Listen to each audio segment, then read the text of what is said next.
everyone, we are Garfield. We have Councilman Calandrella with us today, Councilman Aloya, Jesus Rodriguez, and myself, Evelyn Scott. And as you know, we are running for City Council. We're going to bring to you some topics today, but our most important, I'm going to start with off, is election and voting. Please make sure that you fill out your ballot right away. As you may know, it is a mail-in ballot, and it has to be filled in and mailed as soon as possible. You can also take it to your nearest county drop-off location, which is located on the behind City Hall or Town Hall of Hasbrook Heights, which is 320 Boulevard in Hasbrook Heights. And please make sure you send that as soon as possible. And the longer you do wait, you have a risk of it not being counted.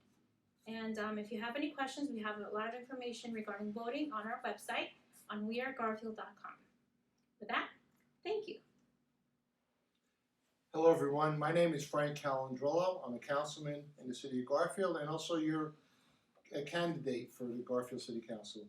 I'd like to talk today about a few different topics. First one I want to start off on is the stadium for the Garfield High School.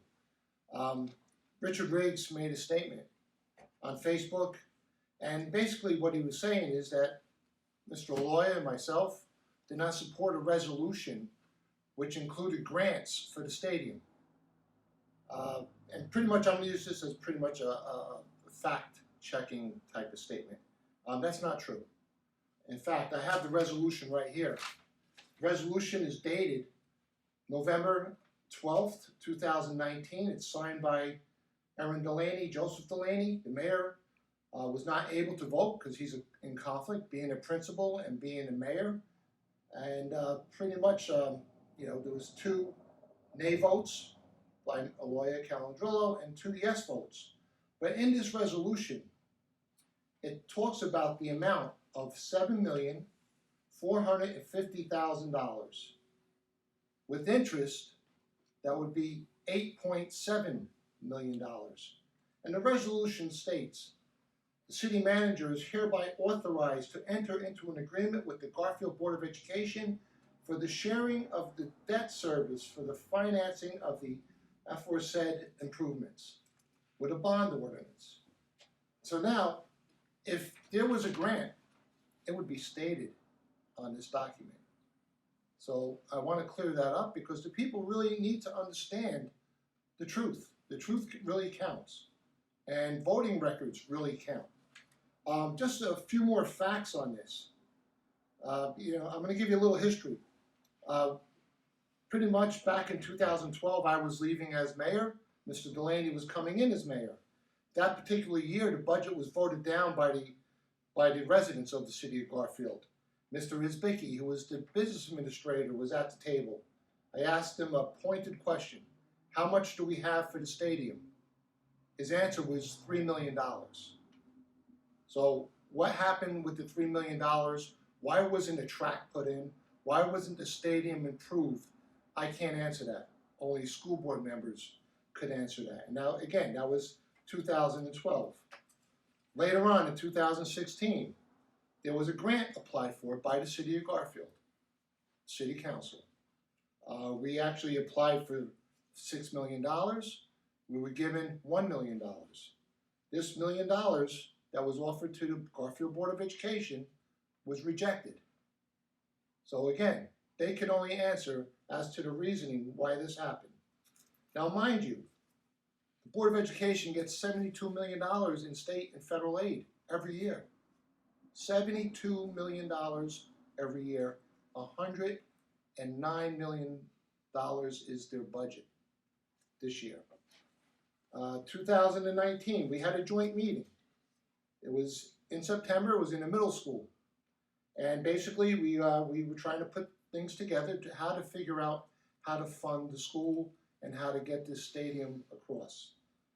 We decided, let's have a follow-up meeting in October. That meeting was canceled abruptly, no explanation. And then on November, this resolution pops up, and the mayor said, no negotiating, no nothing. Well, they're the ones that forced this resolution upon 2 responsible council members, not offering discussion, not offering compromise. So I just want the public to know this. And in that, there was a $900,000 concession stand. Something that I never knew a concession stand could cost that much, not in a public stadium. So with that being said, one of the facts is the mayor is not being truthful, and what is truthful, Mr. Aloya and myself have supported every grant for that stadium that has come across our table, and we've endorsed it. So Mayor, please start telling the truth. I also want to address another thing that the mayor is talking about, and it's about the events committee.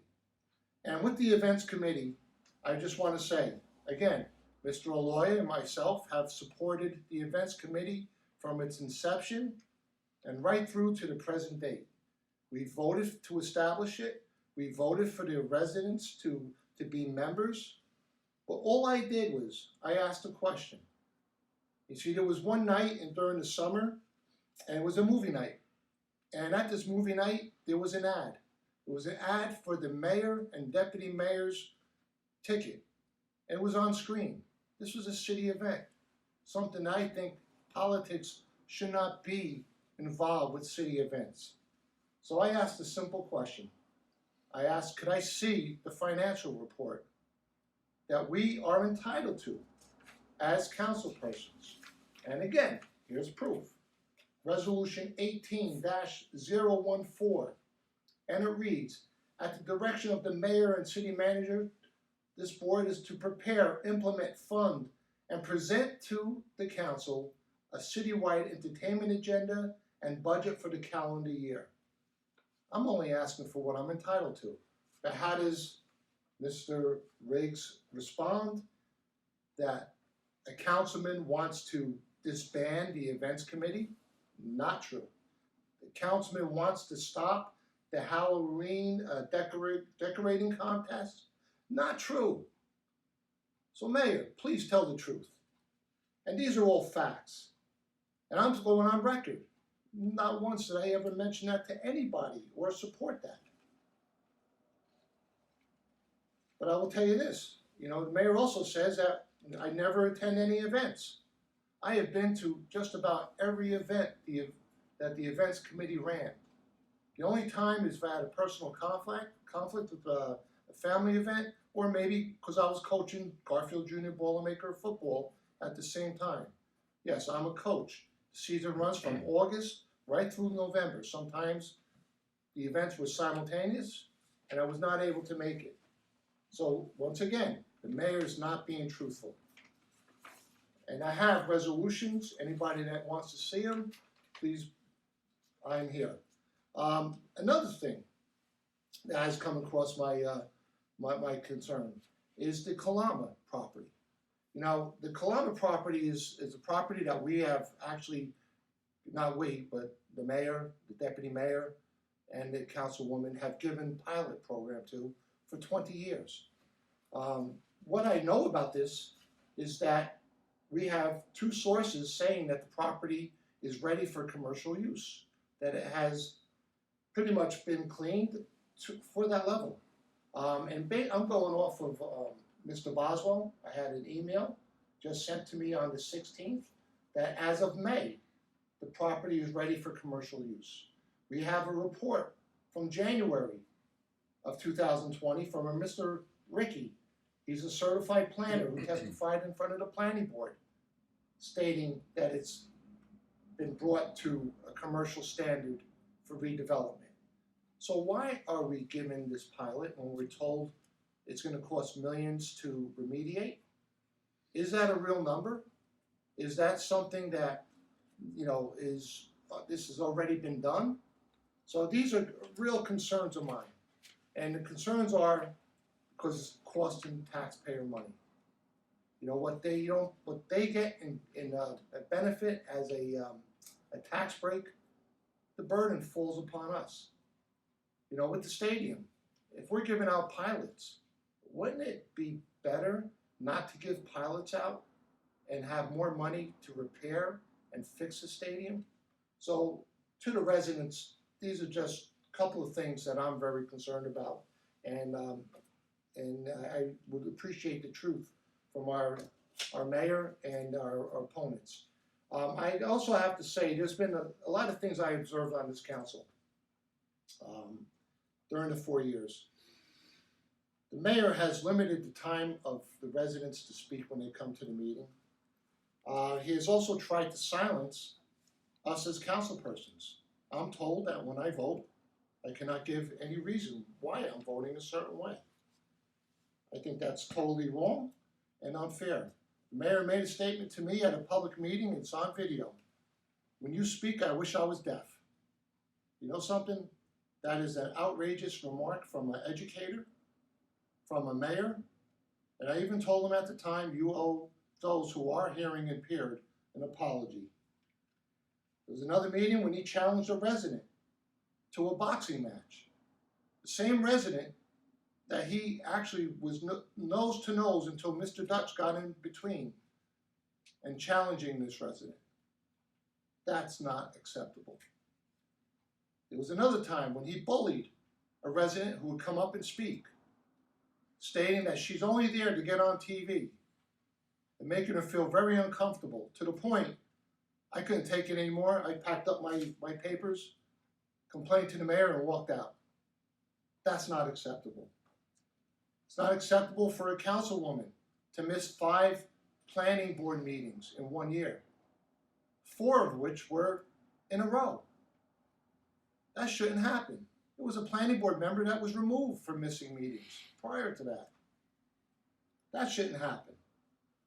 Mr. Delaney, our deputy mayor, criticized my father on votes from back in 1970. My father's deceased 19 years. That's not acceptable.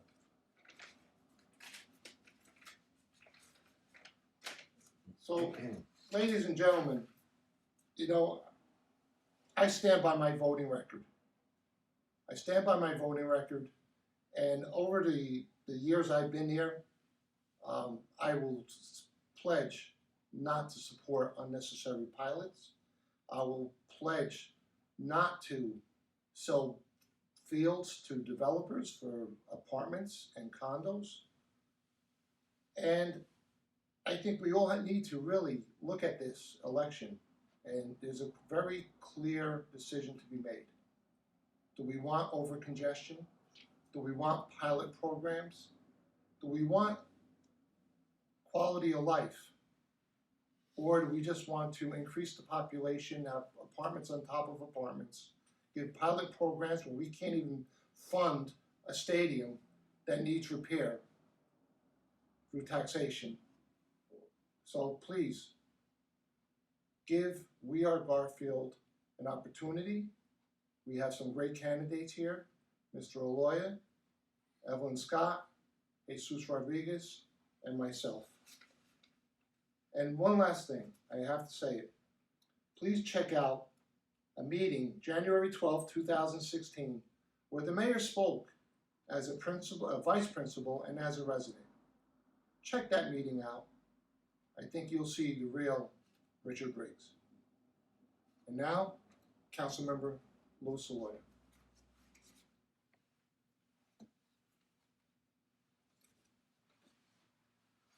Thank you, Councilman Calandrillo. Good day, City of Champions, the citizens of Garfield. I really do love Garfield, and I know you love Garfield too. What I'd like to do is, our first thing I'd like to discuss is the fact that why are we doing these videos? We're doing these videos because we don't have council meetings anymore. We should be having council meetings. We can all be here safe, we can all wear masks, we can all be responsible, but we need to listen to the citizens of Garfield. Obviously, the majority on the council doesn't think that your voice and the issues that you bring up are worth listening to. We all think that they are definitely worth listening to, and that's what we're doing these videos for. We're telling you who we are. The part that's missing is you. We need you to be part of this meeting. We need you to be part of the council meeting. So council meetings are essential to the integrity of running a city and running it with the involvement of the citizens of our Garfield, of our great town. I'd like to talk also about the events committee. The events committee, it really concerns me immensely when someone criticizes anyone for events and non-events here in the city of Garfield. I'm very passionate about the Garfield Chamber of Commerce. Myself, my wife Rosemary, and a lot of other great people ran the Garfield Chamber of Commerce for 13 years. We did tree lighting issues, we did Halloween contests, we did expos around Dannert's Lake. And if any of the other council people don't remember that or didn't attend, shame on them. Mr. Baldwin on Outwater Lane had international recognition for his Christmas lights. How could anybody not remember these things? And you know how it happened? Because the council at the time worked with the Chamber of Commerce. The events committee is doing an outstanding job at what they're doing. The only thing we asked is, where's the funding? Where's the money? The Garfield Chamber of Commerce never used city funding, so we were never confronted with that issue. But the taxpayers have a right to know where funding goes. Now let's talk about funding here. Let's transition to the stadium. I think the stadium absolutely needs to be fixed. I think the Garfield School Board has $1 billion, that's a billion with a B, in 10 years. I think they could fix the field. I really do. We don't mind giving them our grants. We offered them 2 grants over the last 2 terms, each of $1 million. Each one they turned back and gave it back to the municipality. Frank Calandrillo is correct. He questioned Mr. Isbicki and said, do you have any funds set aside? He said, oh yes, $3 million. Well, that's $3 million plus $2 million, that's $5 million. Where did it go? Doesn't make any sense to us. But I will tell you, from a business point of view, when your neighbor who has $1 billion income in 10 years asks you for your 100% of your savings account and asks, can I have your money to fix my house and not your own home? Please don't give it to them. That's not a wise business decision by any stretch of the imagination. Go back to high school, take high school economics, and I think even the economics teacher will tell you that's not the way you should be doing your business. No questions asked. With regard to the pilot program, this is something, again, I worked really hard on coming up with comps. I went through all of the taxes. I went through everything that we did at Walmart, everything that we did on River Drive, everything we did with Wawa, everything that we did with any major development, even the ones that I really wasn't pleased with but voted for. And they made the city, and they made the municipality, and they made the school board money. Every one. This is the first time in the history of Garfield that we're actually telling major tax developer, don't pay your tax. Keep your money. We don't want it. Well, don't we need it? Do you realize the money that the 50% discount that was given to that developer for the pilot program would have probably paid for the field 10 times over? Who knows what it would have? It definitely could have lowered your taxes by many points. Actually, I'll repeat that, lowered taxes. That's something you don't always hear anywhere where anyone is going to lower the cost of operation. You don't give back the taxes. And then you don't ask the other people that live in town, I want you to pay 100% of your taxes. But this gentleman over here, he only has to pay 50%. That's not the way it should work. That's unfair, nor did the developer even request it. He went in front of the planning board. Frank and I were there till like 1 o'clock in the morning, which is an inappropriate time to have a meeting, by the way. But at least there was a meeting, and we're grateful that we had a meeting. But the fact of the matter is the developer never asked for a tax break once. What he did ask for is he wanted to build 32 apartments with 19 parking spaces on Passaic Street. I'll repeat that again. 32 apartments, 19 parking spaces. Where are the people on Passaic Street going to park? Where are the people that are going to be living in those apartments going to park? Or are we just going to presume and prohibit cars of all these occupants? You and I know that that's unheard of. And in canvassing with my colleagues to my right, we heard people complain about parking situations. We heard about people complaining about parking ordinances. But in some ways, the only way we protect you, the homeowner, is to tell the big developer, no, 32 apartments, you need more than 32 parking spaces, not less. That doesn't, again, this is the type of situation I just don't understand. But I'm going to repeat myself on this matter. If we had council meetings where we were permitted to talk, where we were permitted to interact with each other, where we were permitted to interact with the citizens, they would have a better understanding. And if you want to put 32 apartments next to your house with only 19 parking spaces, come and tell us. I think you would be mistaken. The other thing that I really want to talk about, and lastly, because I want to give my colleagues an opportunity because they have so many great ideas, they really do, is the fact of the city council having a debate. I'll show up anytime, anywhere, I'll debate anybody because I love Garfield. Because I've worked for 80 years, our funeral home has worked for 80 years here in the city of Garfield. I've been here for 42 of those 80 years. I know exactly what people are thinking, and they're telling me often at my office how they feel. And these people have integrity. Evelyn Scott, Jesus Rodriguez, Frank Calandrillo. But I'm not going to have a debate with cardboard cutouts. When the newspaper says only 2 of 4 can show up, this isn't a baseball game where we're going to have cardboard cutouts of myself and Evelyn, but we'll send Jesus and Frank. No, that's not the way a debate works. Because once again, it's a debate where you can't listen because cardboard cutouts can't talk. So I'm really not sure what the intent was to have a debate. We've all participated in debates. Wait a second, that's what a council meeting is like. It's like an open forum debate. But no one wants to show up. Frank, will you show up? Jesus, would you show up? Absolutely. Evelyn, would you show up? I'll show up. So the fact of the matter is, what I really want you to do today is scrutinize us, understand what we're saying, check what we're saying. Frank is the greatest fact checker you'll ever find. He will not permit you to vote on anything without fact checking it. But isn't that what you want from council people? Jesus Rodriguez has integrity and passion within his own community. That's why he works the way he works for his community. Evelyn has the integrity of knowing that what she says on a financial issue will reflect directly on her job.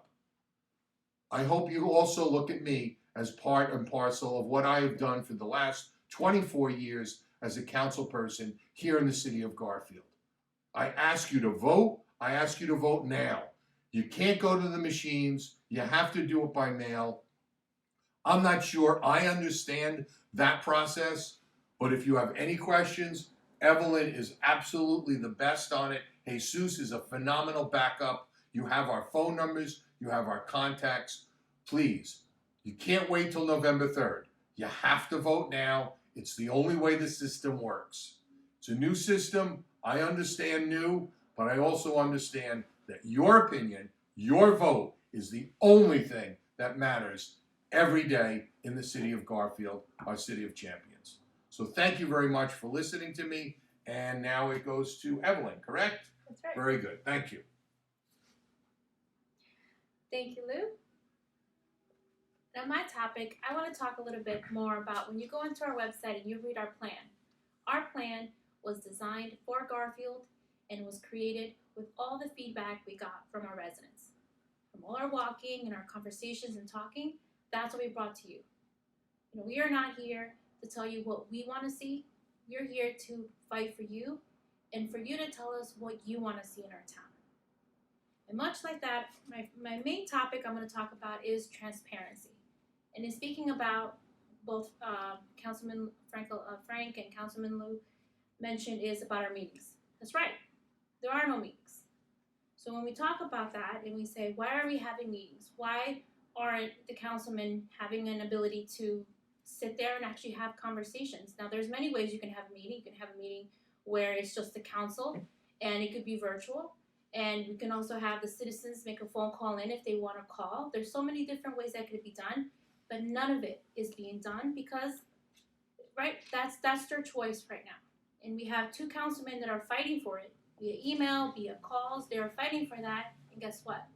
The ones who actually don't get to benefit from this is the residents, the ones we're talking to, and they're saying, why? Why is this happening? So with that, I'm going to bring that transparency is a solution with all things when it comes to public service. Now, we want to make city council meetings when we finally do have council meetings, but as a team, we recognize that council meetings need to be more of a welcoming environment. We have residents that come and they've done research, spend hours on research, they get ready, they go up front and they're ready to talk, because it takes an effort to actually go there and put yourself out there and say, you know what, I am a resident, I live in this address, and I don't like what's going on, and I don't like what's happening. And I want someone to at least listen to what I have to say. And what do? They get backlash, they get yelled at, they don't get treated the way that they're supposed to be, which is respect. That's what is missing for our residents. That's what they've told us. And they said, why do I have to go to a council meeting if I'm going to go there and be disrespected? Why do I have to go there if no one's going to listen to me? What is the point? And then why should I vote? So these are the questions. We have to bring it back. We have to bring that respect back to our residents. We owe that to them. And when it comes to that, why are they upset? Why are they upset? They have questions like curbs, streets, they have traffic, they feel like the speeding is not being looked into, or the fact that property maintenance, the fees. So these are the reasons why they're upset, and they're not being listened to. Now, I'm going to bring another topic, which is the Open Public Records Act. Now, I'm just going to read what that means for the residents that don't know what is the Open Public Records Act, but it's pretty much known as the Oprah request. And that is a statute that provides a right to the public to access certain public records in the state of New Jersey, as well as the process by which that right may be exercised. In general, the Oprah provides the government records shall be readily accessible for inspection, copying, or examination by the citizens of the state. Of course, with certain exceptions, but is for the protection of the public interest. It was enacted for many reasons, but most importantly, it was to expand the public's right to access government records. Now, you have that right to say, you know what, I want to know what's happening. I want to know why and why did they say it's okay to have a pilot program for 105 apartments on half of an acre? You have the right to ask for those records. You have the right to know who signed for it, what's behind it. That's public knowledge. You are a taxpayer, you live in the city, you have a right to ask that. And for anyone to be shamed for asking for one, asking for 100 of those, it doesn't matter. You have the right. And there is no reason to feel like you're being looked at wrongly for doing it, and you shouldn't be offended, and you shouldn't get offended for doing it. You know, we commend any resident that wants to ask for an Oprah request or wants to know information. We commend that, because that means you're listening, that means you're getting informed, and that's the people that are going to make this community better. We're not shying away anyone that has a question. This is why we have been walking and talking to everyone. So please, keep those questions coming in. Don't let anyone steer you otherwise. The moment our community stops asking questions is the moment where things are going to go wrong, because that means no one is paying attention, and that is where we are right now. 105 apartments on a half of an acre. 48% of those taxes are not going to go to the school. I don't know what scenario anyone can say, or the mayor can say that, hey, it's not that big. The amount is not, it's a very minimal amount. No, it's not. And you're right, Lou, that if 48% wasn't given away, they could have built that stadium. And now we have to ask our residents to go ahead and approve something like this, when we already know, as Frank provided the proof, we already know that they were looking for the residents to pay that. What if that would have happened? What if they would have agreed and said, yes, we're going to make our taxpayers pay for it? Especially with this pandemic, what would have happened to our taxes then? No one's asking those questions. You know why?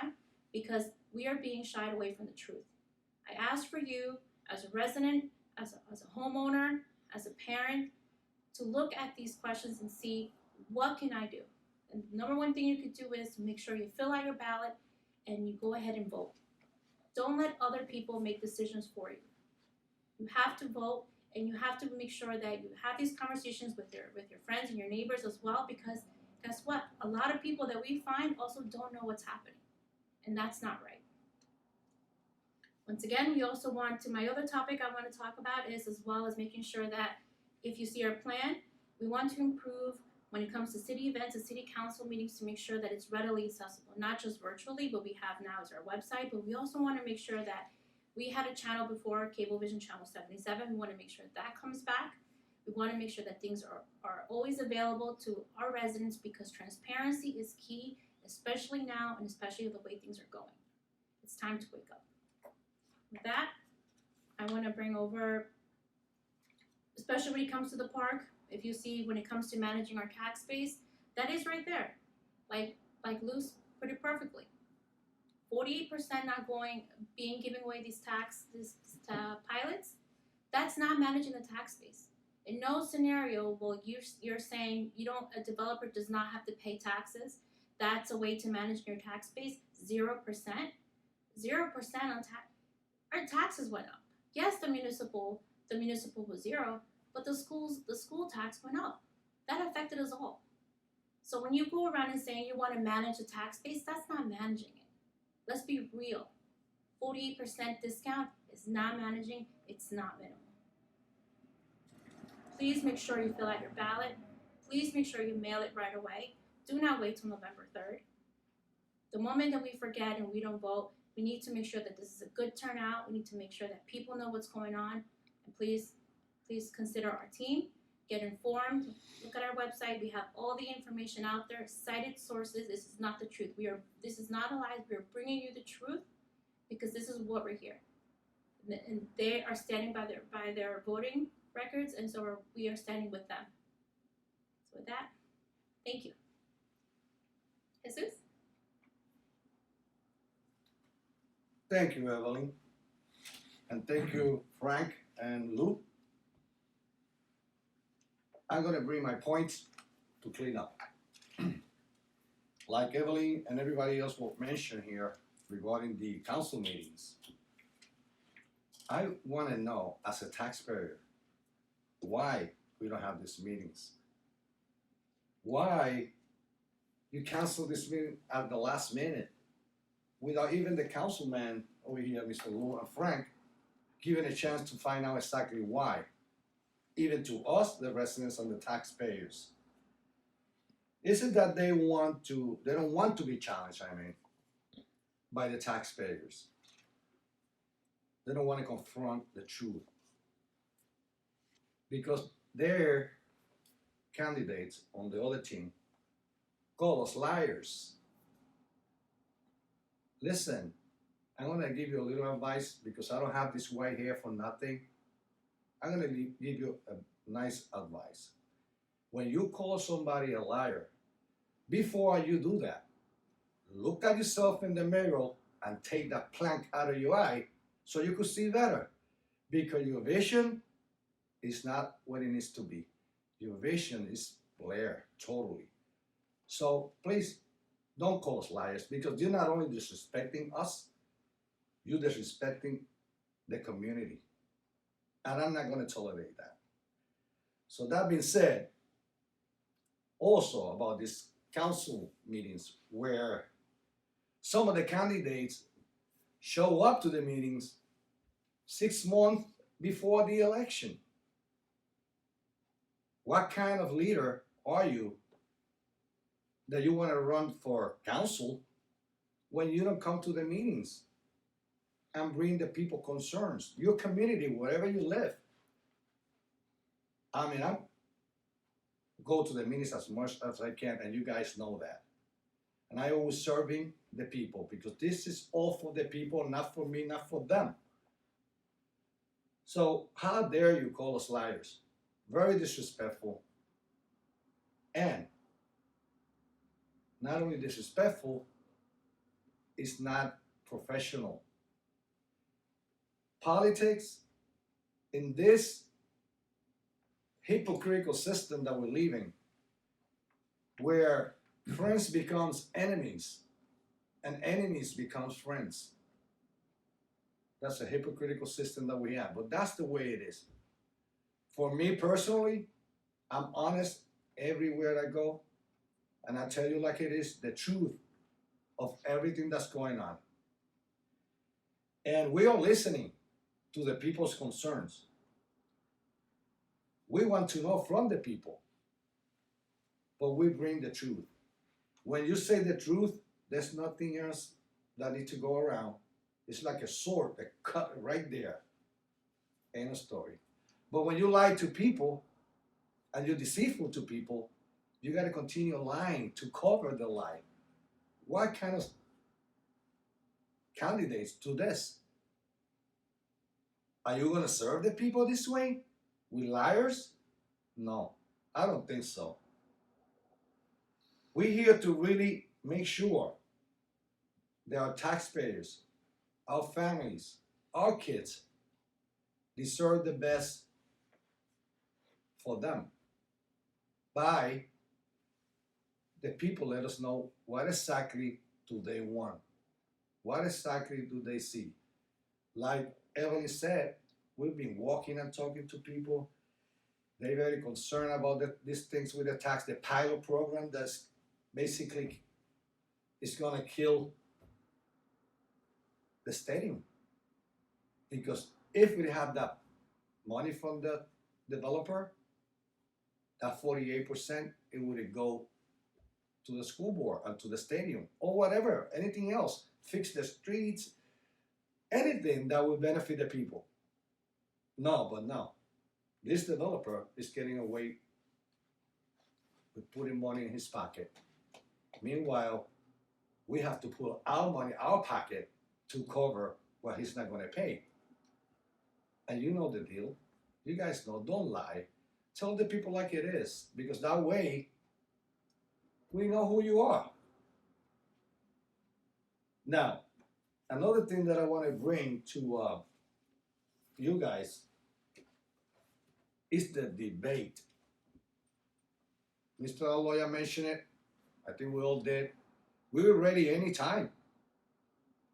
But it's not fair that I have an opinion. She has an opinion and a platform. We all do. Even to the other candidates, it's not fair for them. I wonder why. What is behind all this? I want to tell the people of Garfield what I'm bringing to the table. I want to sit with them and eat with them and let them know, yeah, this is how it is. All together as a family. But there are other things involved with this debate. I don't know if it's prejudice.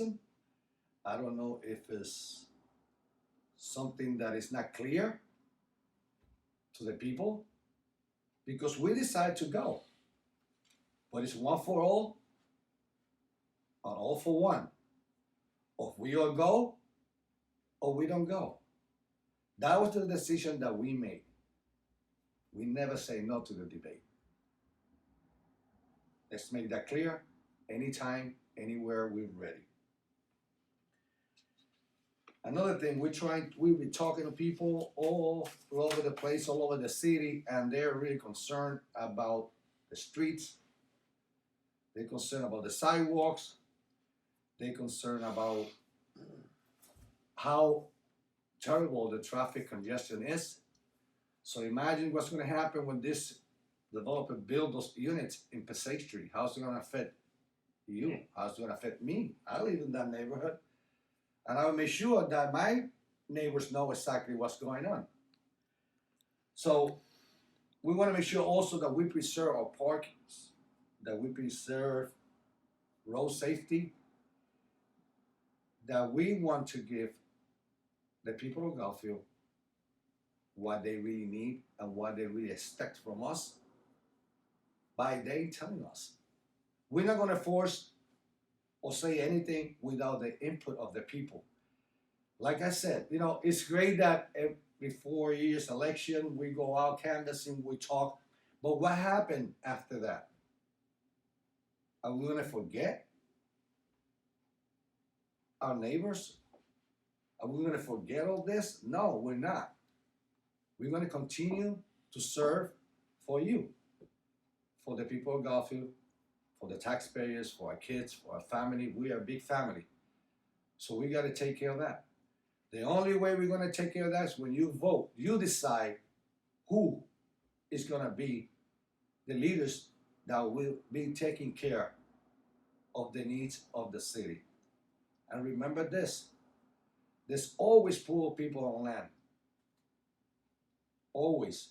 We need to also help those in more needs. I've been blessed. I think we all been blessed.